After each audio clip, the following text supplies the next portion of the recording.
Goeiemôre my broer en suster, wees gegroet in die wonderlike naam van Jesus op hierdie geseënde donderdagoggend en baie dankie dat ek die voorreg het om vir julle te kan bid.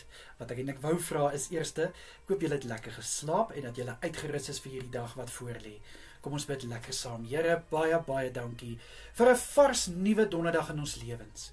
Dankie Vader vir dit wat vandag voorlê wat ons kan doen. Vader vir nuwe verwagtinge, nuwe krag, nuwe wysheid.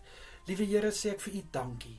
Dankie vir u genade dat ons vanoggend kon wakker word, nog kon asemhaal. Here, baie dankie vir u hand oor ons deur laasnag.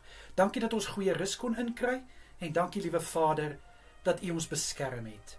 Here, my gebed is vandag dat elke boeta en sissa onder die hand van sukses en voorspoed sal wees. In hulle arbeid, Here, mag hulle die vrugte pluk van hulle arbeid.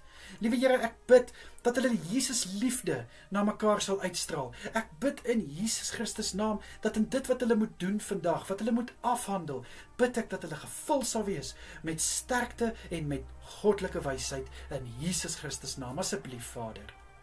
Liewe Here, my gebed is ook dat u elkeen sal beskerm deur hierdie dag en dat u elkeen sal veilig hou.